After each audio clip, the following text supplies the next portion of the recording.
സുഭാഷിതം.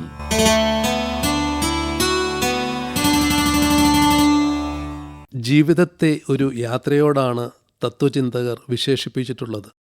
ഭൂമിയിലെ വാസം ഒരു വഴിയമ്പല വാസം തന്നെ. വെറും കൈയോടെ വന്നു വെറും കൈയോടെ മടങ്ങുന്നവരാണ് നമ്മൾ. അനിശ്ചിതമായ കാലയളവിനുള്ളിൽ നമ്മുടെ ജീവിതയാത്ര പൂർത്തിയാവുന്നു.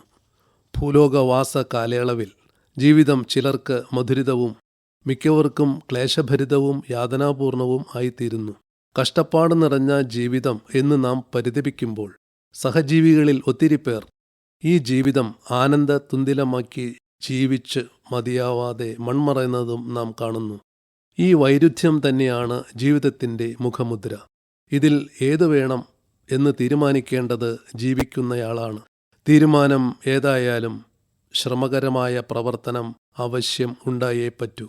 നമ്മുടെ ഇച്ഛാനുസരണമല്ല ലോക ഗതിവിഗതികൾ.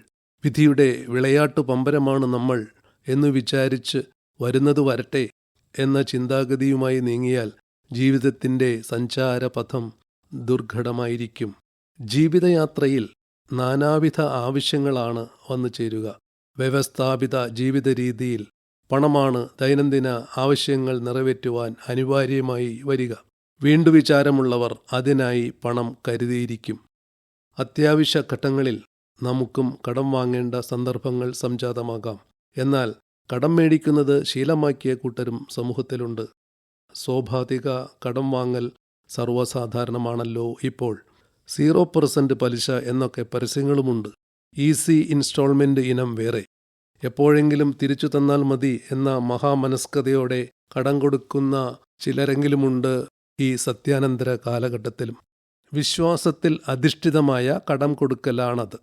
പൂർണ്ണ റിസ്ക്കുള്ള ഏർപ്പാടാണ് എന്ന് വ്യക്തം.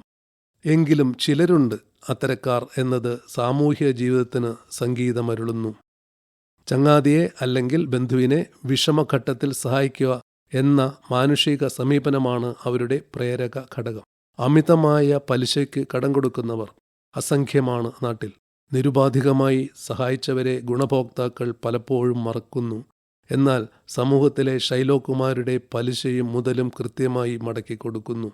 അവിടെ ഭയമാണ് മേൽക്കൈ നേടുന്നത്. മര്യാദയ്ക്ക് ബാക്ക് സീറ്റാവും കിട്ടുക. കടം ഒരു കെണിയാണ്. ആ കെണിയിൽ എളുപ്പത്തിൽ അകപ്പെടുന്നത് പലപ്പോഴും സാധാരണക്കാരായിരിക്കും. പ്രത്യേകിച്ച് കൃഷിവലന്മാർ. എത്ര കർഷക ആത്മഹത്യകളാണ് നടന്നിരിക്കുന്നത്. കടം മേടിക്കുമ്പോൾ ഒരു കുരുക്ക് കഴുത്തിൽ വീഴുകയാണ് എന്ന് ചിന്തിക്കണം. കടം തിരിച്ചടയ്ക്കാൻ സാധിക്കുമെന്ന ബോധ്യം വേണം. കൃത്യസമയത്ത് പണം തിരികെ കൊടുക്കാതെ വരുമ്പോൾ കടം വാങ്ങിയവൻ അപമാനിക്കപ്പെടാം, ആക്രമിക്കപ്പെടാം.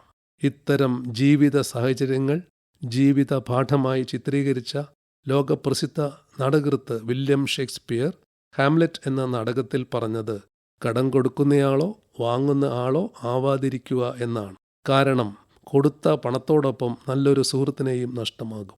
പണം കടം കൊടുക്കുമ്പോൾ പാൽപുഞ്ചിരി പൊഴിച്ചവർ കാലക്രമേണ ശത്രുപക്ഷത്താവും കാണപ്പെടുക. സാമ്പത്തിക ഭദ്രത ജീവിതം സുഗമമായി മുന്നോട്ടു പോകാൻ വിലപ്പെട്ട ഇന്ധനമത്രേ.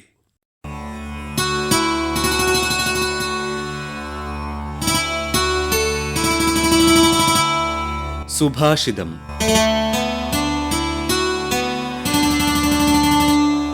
അവതരിപ്പിച്ചത് NK വിജയൻ കിഴക്കമ്പലം.